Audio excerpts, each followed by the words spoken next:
Olá, eu sou o Leandro, eu sou professor de Ciências do Sistema Municipal de Educação de Barretos.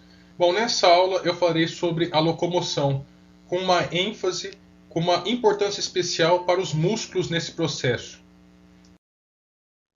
Na locomoção, não somente os músculos estão relacionados, mas tanto os músculos quanto o sistema esquelético e também o sistema nervoso, para oferecer o comando para o sistema muscular permitir a movimentação. E o sistema muscular está conectado ao sistema esquelético por meio dos tendões. Então, nesse caso, esses três sistemas, principalmente os três, funcionam em harmonia. Lógico, outros sistemas participam desse processo, como por exemplo o sistema circulatório, sistema respiratório, mas nessa aula a ênfase especial será no sistema muscular. Nessa foto à direita, nós temos três figuras, ou melhor, desculpa, na foto da esquerda nós temos três imagens. O sistema muscular, mais próximo da gente, e um pouco mais afastado, o sistema esquelético. E nessa foto à direita, nós temos a perna de uma pessoa que está correndo e o funcionamento tanto do músculo quanto dos ossos e a articulação. Bom, os seres humanos, eles apresentam três tipos de tecidos musculares. Tecido muscular estriado esquelético, tecido muscular estriado cardíaco e o tecido muscular não estriado, também chamado de liso ou visceral. Esses três tecidos musculares, eles podem ser agrupados em dois tipos de tecidos: tecido muscular estriado e não estriado. Nessa figura da esquerda é um exemplo de tecido muscular estriado. O da direita de não estriado. O tecido muscular estriado da esquerda é um tecido muscular que tem estrias. Estrias são essas pequenas linhas que nós observamos no meio do tecido. O da direita, o não estriado, não apresenta, como eu disse, e como o próprio nome diz, né? Qual é a diferença entre um e outro? A velocidade de contração muscular. Essas estrias facilitam a contração muscular e permitem uma atividade muscular mais intensa, uma movimentação mais intensa desses músculos. E para ter essa movimentação intensa, o gasto de energia é muito maior. Para isso, esse tipo de célula presente nesses músculos, é importante que elas tenham vários núcleos, porque os núcleos possibilitam uma intensa atividade metabólica. Já o tecido não estriado, por ter uma atividade metabólica relativamente mais baixa, não é necessário ter vários núcleos e não gasta tanto energia assim quanto o estriado. Por isso, cada célula apresenta apenas um núcleo. Bom, agora falar sobre cada tipo de tecido muscular. Vamos começar com o tecido muscular estriado cardíaco. Esse tipo de tecido muscular ele pode ser encontrado na parede do coração. É um tecido, como o próprio nome diz, estriado, e ele apresenta de um a dois núcleos por célula. Esse tipo de tecido muscular, ele tem a contração involuntária. Nós não controlamos a sua movimentação. Isso é fácil perceber. Alguém consegue controlar os batimentos cardíacos? A movimentação do coração? Não, é impossível.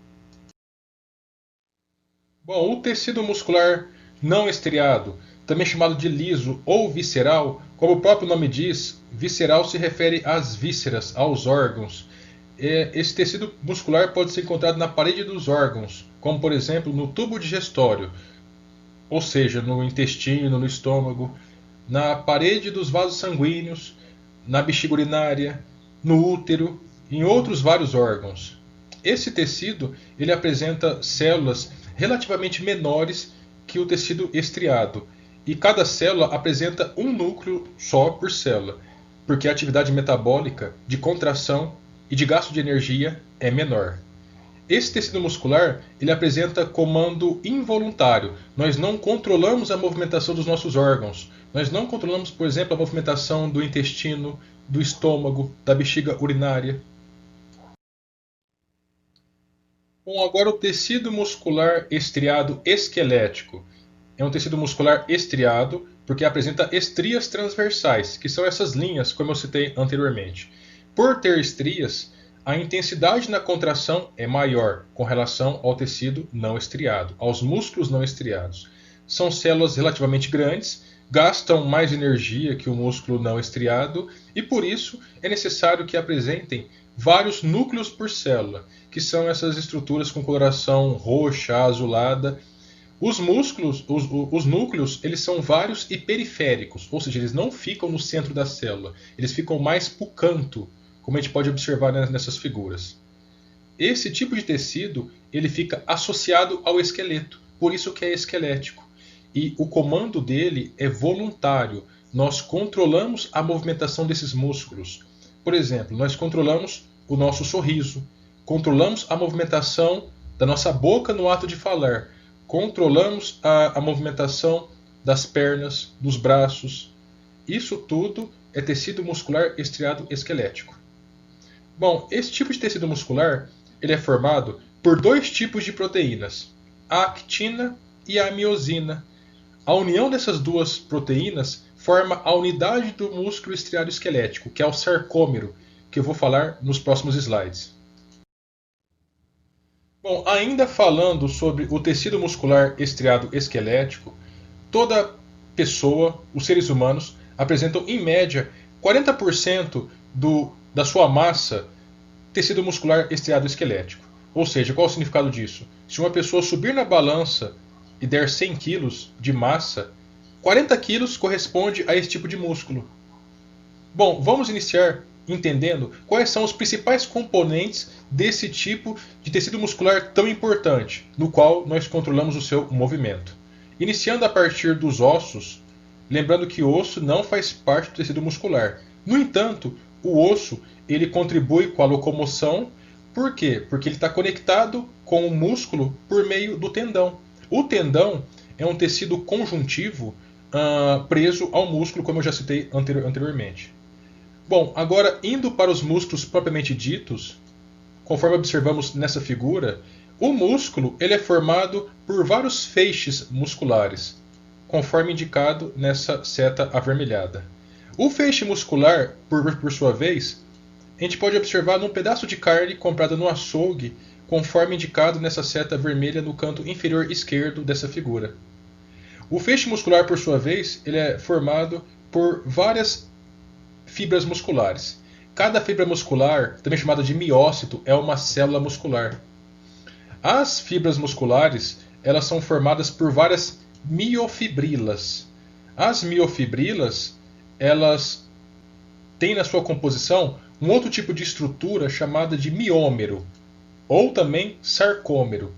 Esse sarcômero é a unidade do funcionamento do músculo estriado esquelético, que a gente está observando em detalhes nessa imagem. O miômero ou sarcômero ele é formado por dois tipos de proteína, a actina e a miosina, conforme eu vou detalhar no próximo slide. Bom, nessa figura no canto superior esquerdo, nós observamos o miômero, também chamado de sarcômero, que é a unidade da contração muscular em músculos estriados esqueléticos. Bom, esse miômero ou sarcômero, ele é formado por dois tipos de proteínas, a actina e a miosina. A actina ela se encontra representada por essas proteínas nesse modelo que eu estou apresentando agora. Ele se encontra com coloração azulada. São proteínas que ficam na periferia, nas bordas. E outro tipo de proteína, a miosina, essa proteína avermelhada. Bom, a actina são proteínas finas. As miosinas são proteínas grossas. E uma outra estrutura também muito importante, representada com coloração cinza, é a chamada linha Z. A linha Z é a fronteira entre um sarcômero, entre um miômero e outro. Essa figura que estamos observando é de um sarcômero estirado. Durante a movimentação dos músculos estriados, ou seja, a contração muscular, ele muda de aspecto. Durante a contração, as proteínas de actina deslizam sobre as de miosina, mudando completamente o aspecto de um miômero, passando do que estamos observando agora para uma imagem semelhante a essa.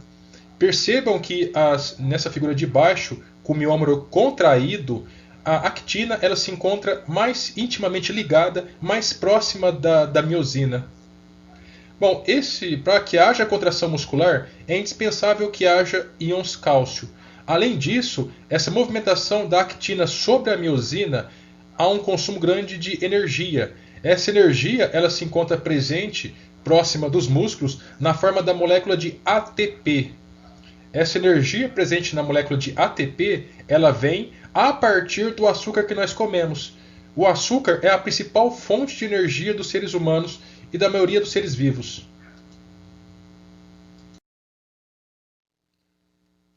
Bom, agora vamos falar um pouco sobre atividades físicas intensas, de hipertrofia, aquele tipo de atividade física que executamos em academias de musculação.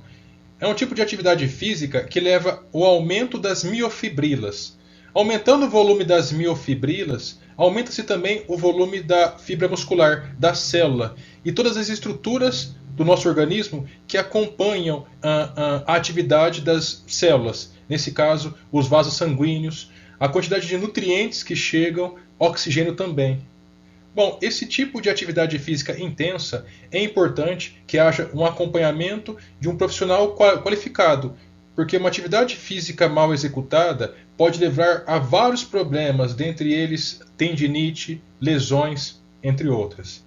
Bom, tem pessoas que, para evitar o excesso de atividade física, cortar caminho para obter um corpo segundo um padrão de beleza que a sociedade impõe, essas pessoas tomam as chamadas bombas.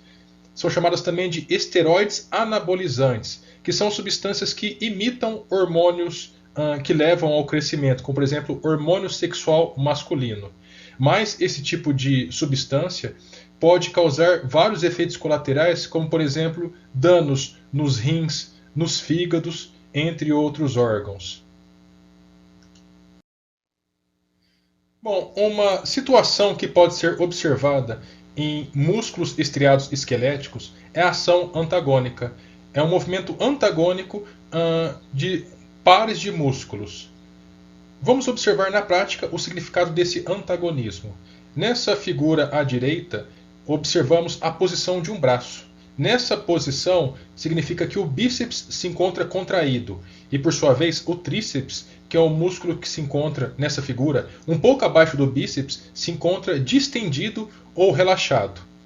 Nessa posição, nunca o tríceps se contrai e nunca o bíceps fica relaxado. Numa outra situação, na figura da direita, a situação se inverte. O bíceps fica distendido ou relaxado e o tríceps, por sua vez, contraído. Percebam que essa é a ação antagônica, onde a diferença de movimentos depende da contração ou relaxamento de um par de músculos. Bom, ao longo da nossa vida, eventualmente em ocasiões de acidentes, ou seja, não é algo voluntário, não é algo esperado, pode ocorrer acidentes que podem comprometer tanto o nosso sistema muscular quanto o esquelético, até mesmo outros sistemas presentes no nosso corpo. Nós não podemos evitar às vezes, mas em muitos casos podemos prevenir. Neste exemplo, nós podemos prevenir durante a prática de atividades físicas, de práticas esportivas, a utilização de equipamentos de proteção adequados, como por exemplo, nessa situação, andar de skate, com capacete, com joelheira, com cotoveleira, é possível prevenir a ocorrência de vários tipos de acidentes.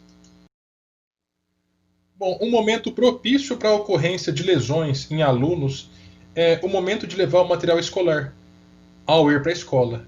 Muitos alunos optam pela utilização de mochilas. A forma correta de utilizar a mochila é sempre utilizar as duas alças e não somente uma, porque a utilização de somente uma alça, principalmente quando a mochila está muito carregada, muito pesada, pode levar a danos, a lesões na coluna. Quando tiver que levar uma grande quantidade de material muito pesado, optar por esse tipo de mochila que tem um carrinho com rodinhas. Bom, nessa figura nós temos duas situações onde uma aluna está pegando alguns livros no chão, pesados. Na figura à esquerda, totalmente errada, ela está forçando muito a coluna, que pode levar a um travamento e possivelmente a uma inflamação sem sentir dores. Até mesmo um problema maior que esse. Na figura à direita, a forma correta de pegar esses livros pesados que se encontram no chão. Bom, alguns alunos estudam no período da manhã, matutino. outros vespertino à tarde e alguns noturno à noite. Muitos alunos estudam em período integral, ou seja, manhã e tarde.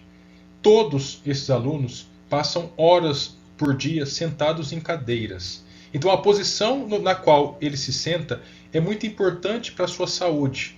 Nessa figura, a posição que encontramos à direita é a posição adequada, com o corpo ereto, com a coluna reta.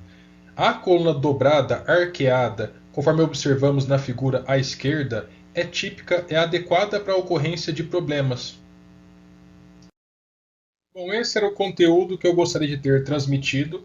Espero que tenham gostado e bons estudos.